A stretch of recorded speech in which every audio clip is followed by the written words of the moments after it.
네, 어벤져 전략회의 5월 23일 금요일 순서 진행하도록 하겠습니다. 요즘 제가 이렇게 여론조사 나오는 거를 이렇게 볼 때마다 사실 속이 그렇게 썩 좋지가 않습니다. 사실 저희 어벤져스가 제시했던 그런 계획대로 됐다 그러면 지금쯤 아마 뒤집어도 꽤 많이 뒤집었을 것 같다라는 느낌이 많이 들었습니다. 참 누구나 봐도 이 전략 자체가 다 보이는데, 승리의 전략이 보이는데 참 그거를 못하게 하려고 그렇게 애를 쓰고 방해하고 하다가 지금 이 지경까지 온 게 아닌가라는 생각이 듭니다. 참 원래 저희들 계획대로 했더라면 이렇게 단일화에 목을 매지도 않았을 될 것이고, 또 이재명 같은 경우는 굉장히 궁지에 몰렸을 것이라는 생각이 참 많이 듭니다. 근데 뭐 어떡하겠습니까? 다 또 하늘의 시간이 있는 거 아니겠습니까? 제가 뭐 가슴은 아프지만 어쨌건 참 이게 누구나 봐도 뚜렷하고 명백한 길을 가지 않으려고 하는 세력들, 또 자기의 개인적인 사사로운 이익 때문에 막으려고 했던 세력들, 참 이런 사람들은 정말 보수의 솔직히 적폐라고 생각이 듭니다. 어쨌건 이번 선거가 끝나면 결과 여부에 상관없이 이들 세력을 사실상 단죄하지 않으면 보수가 앞으로 이 사회에서 주류로 되기에는 꽤 어렵겠다라는 그런 느낌을 지울 수가 없습니다. 자, 오늘 제가 뉴스를 보면서 꽤 놀랐던 뉴스 하나가 있습니다. 그거 먼저 소개 좀 해드리도록 하겠습니다. 월스트리트 저널이요, 미국 국방부 관계자를 인용을 해서 현재 주둔하고 있는 주한미군 28,500명 중에서 약 4,500여 명을 빼서 인도 태평양 지역으로 분산 배치할 것 같다라는 검토하고 있다라는 기사가 오늘 실렸습니다. 이게 이제 월스트리트 저널에서 국방 관계자 인용을 해서 보도를 한 것인데, 그동안 사실은 좀 이야기는 있었습니다. 우리 주한미군이 28,500명인데요. 이 중에 주로 이제 이 순환 배치하는 스트라이크 군대가 있습니다. 한 6개월 동안 배치하는 군대죠. 이들이 사실상 이제 전쟁이 일어났을 때 실제 전투를 하는 인력입니다. 나머지 인력들은 주로 이제 정보라든지 또 뭐 어떤 주둔이라든지 여러 가지 어떤 이 행정 업무라든지 이걸 담당하는 것이고요. 실제 한 5천 명 정도가 스트라이크 부대가 실제 전쟁이 일어날 경우에 바로 타격할 수 있는 그런 부대입니다. 근데 이 부대는 6개월씩 이렇게 순환 배치가 되어 와요. 그게 이제 그동안 주한미군 되어 왔는데, 실제 이걸 이제 지금 분산 배치하겠다는 거 아니겠습니까? 아마 제가 볼 때는 그 가능성이 굉장히 높은 것 같아요. 지금 국방수권법에 따라서 1년마다 갱신하는 걸 하지만 지금 미군을 28,000명 수준으로 유지하도록 되어 있긴 합니다만은, 지금 미국의 공화당이 다 상원 우선이고 트럼프가 이게 대통령이기 때문에 실제로 이 충분히 가능하다라는 생각이 많이 들었어요. 네, 맞습니다. 그런데 이제 오늘 저런 뉴스가 나온 배경 분석한 전문가의 좀 글을 제가 좀 봤더니요, 이런 거죠. 양안 분쟁에 있어서 이재명은 이쪽 저쪽 다 셰시하면 된다는 게 이재명인데, 네. 그렇다고 해서 보수 정권에서 양안 문제에 대해서 미국에서는 굉장히 선명하게 좀 답을 달라라는 거죠. 맞습니다. 28,500명 중에 신속 기동군의 역할을 할 수 있는, 그러면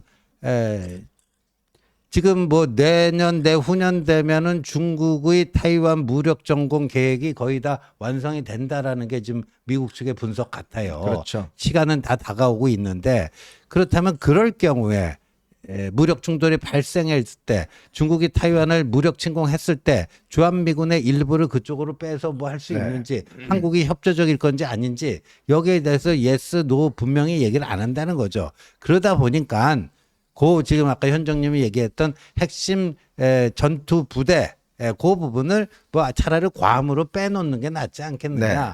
그런 차원에서 이 얘기가 지금 나오는 것 같다라는 얘기입니다. 실제로 이제 이게 이루어지면요, 우리한테 어떤 영향이 미치냐면, 일단 이 신용도가 좀 굉장히 떨어질 겁니다. 그럼요. 기업들에 대한 안정적인 투자처로서의 신용도가 떨어지고 굉장히 혼란이 올 겁니다. 참 걱정이 되는 것은 뭐냐면, 이재명 후보가 늘 이 미군에 대해서, 예전에 안동인가요? 거기 가서 이런 표현을 했습니다. 미군은 점령군이다라는 이야기를 한 바 있어요. 자, 그리고 최근에 본인이 쇠시하면 된다, 이렇게 이야기를 한 바 있어요. 그거 우리만 듣는 게 아닙니다. 미국도 다 듣고 있거든요. 뭐냐면 실용외교 하겠다. 우리는 북한하고 러시아하고 중국하고도 잘 지내겠다라고 하고 있어요. 근데 미국 입장에는 그게 아니거든요. 그렇죠. 확실히 우리 편에 서라라는 게 이제 미국의 입장인데 여러분 이제 그저께인가요? 어제군요. 트럼프 대통령이 남아프리카 공화국 대통령과 정상회담하는 모습 보셨죠? 정말 제가 충격을 너무 먹었습니다. 아무리 그렇지만 이 다른 나라의 대통령하고 정상회담을 하는데 그 자리에서 그냥 그 대통령을 바로 박살을 내버립니다. 그것도요. 무슨 이 남아프리카의 공화국에 있는 백인들을 흑인들이 뭐 이렇게 죽이는 그리고 이제 뭐 그 흰 십자가를 해놓은 저 사진을 공개하면서 이런 일이 벌어지고 있다. 굉장히 목소리를 높이고 면전에서 아주 까버렸어요. 그러니까 남아공이 최근에 그 굉장히 좀 트럼프와 좀 불편한 관계에 있습니다. 그러니까 바로 보복을 한 건데 알고 봤더니요.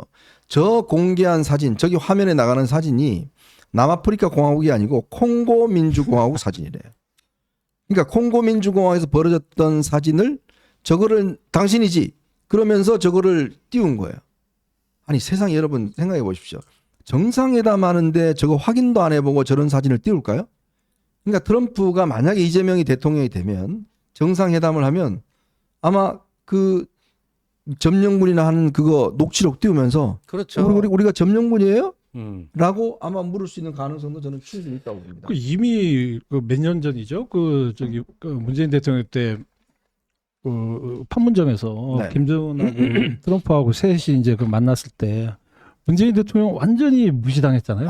완전 무시당하고 나오지 말라. 네. 뭐 뒷얘기를 들어보면 뭐 굉장히 심각했다라는 네. 얘기도 있고. 근데 뭐 김정은과 그 트럼프 간에 그 거기서 우리나라 대통령은 업저버도 아닌 어정쩡한 자세로 네. 써 있었던. 근데 그런 그 장면들이 굉장히 이제는 노골적으로 반복될 가능성이 굉장히 크다. 네. 근데 그런 면에서 이 그 험난한 외교 문제를 어떻게 이제 헤쳐나갈 것인지에 대해서 굉장히 참 그 고민스러운 부분이죠. 예. 참 이게 트럼프 대통령은 이게 그냥 하는 것 같지만 계산된 겁니다 항상. 이 젤렌스키 대통령이나 지금 남아공 대통령 같은 경우는 다 계산하고 저렇게 무안을 주는 거거든요. 저게 결코 우리가 예외일 수는 없습니다. 자 그런 상황이고요. 지금 뭐 미국에서 이제 하버드 대학교에 지금 외국인 학생을 유학생을 못 받게 하는 지금 법안을 지금 시행한다는 거 아니겠습니까? 그러면 지금 재학 중인 학생들도 전부 다 다른 학교로 옮겨야 된대요. 이런 일까지 지금 벌어지고 있습니다. 아예 외국인 학생을 받지 못하게 하고 지금 하버드하고 이제 트럼프하고 지금 싸우고 있다 보니까 국토안보부를 통해서 그런 조치를 지금 취한다고 그럽니다. 참 미국 사회가 어떻게 돌아갈지 모르겠습니다. 이런 일들이 지금 벌어지고 있고 지금 우리 특히 안보 문제는 굉장히 중요한 문제입니다.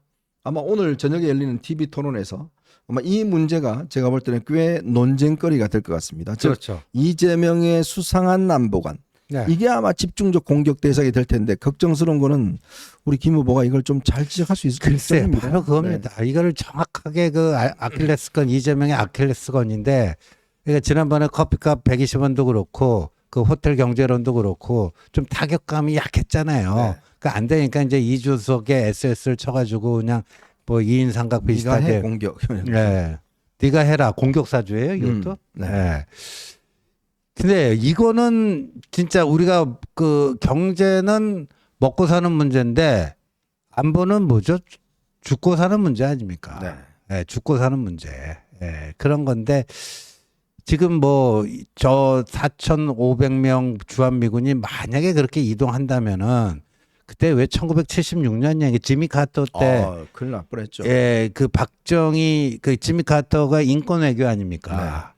근데 이제 박정희 이 당시 대통령하고 전면 충돌하면서 그때 이제 이휘소 박사인가요? 네. 예, 그 박정희 대통령이 독자적인 핵 개발에 착수하게 됐고 뭐 일설에 의하면 그게 이제 1979년 김재규 중앙정보부장에 의한 박정희 대통령 시해 사건의 뭐 배경이 되기도 했다. 네. 뭐 이런 얘기까지 나올 정도로 정말 국가의 근간을 흔드는 문제로까지 갈 수도 있습니다. 참 이게 우리가 오늘 김문수 후보에게는 굉장히 천운의 기회가 온 겁니다. 즉 이재명의 안보관을 때리면서 국민들의 어떤 안보 불안 심리를 불러일으킬 수 있는 참 중요한 주제. 지난주에는 경제 문제였지만 사실 이게 이제 이 120원 커피, 그다음 호텔 경영학 이 문제가 굉장히 아마 논쟁거리가 됐고 뭐 이거 가지고 최근에 이 유시민이나 우상호는 이거 대학원 안 나오면 못 알아듣는 이야기다라는 이야기를 했어요. 근데 여러분 못 알아들으십니까? 다 알아들어요. 국민들 사람들 수준을 너무 몰라봐도 보는데 오늘은 사실 이 안보 문제를 이제 원래는 주제는 사회 문제입니다만은 돌려까기를 해서 충분히 공격할 수 있는 저는 소재라고 보는데 과연 김문수 후보가 참 제대로 공격할지 좀 걱정되는 대목입니다. 자, 그리고요. 지기현 부장판사가 본인에 관련된 입장문을 대법원에다가 제출한 모양입니다. 근데 이 사진 문제 있지 않습니까? 찍었다는 거. 이 사진은 자기가 이제 고향 후배들을 밥을 사줬대요. 그때 밥을 사주고 헤어지기 전에 이제 2차로 술 한잔 한다고 그래서 가서 후배들의 요청에 의해서 사진만 찍고 자기는 술을 안 먹고 나왔다라고 이제 이야기를 하고 있습니다. 접대를 받지 않았다는 거죠. 자기 후배들과 함께 당시에 밥을 먹고 와서 그 옆에 있는 바로 이 집에 가서 2차를 한다길래 사진을 찍자고 해서 사진을 찍고 본인은 술을 한 잔도 안 하고 바로 나왔다.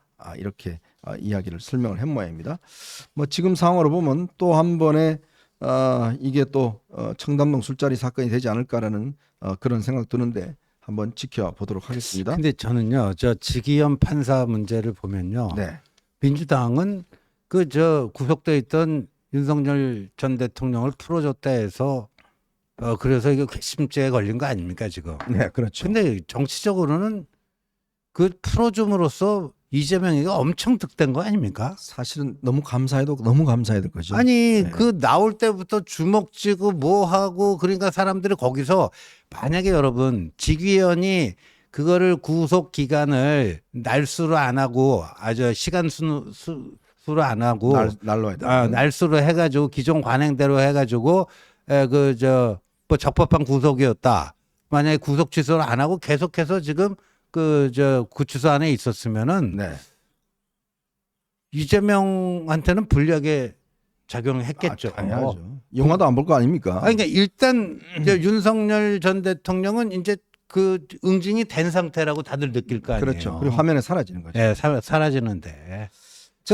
오히려 저는 민주당은 지기현한테 고맙게 생각해야죠. 참 지지율 떨어질만 하니까 영화 보고 또 나와서 하고 떨어질만 하니까 또 샤넬백 나오고 정말 미치겠습니다 진짜.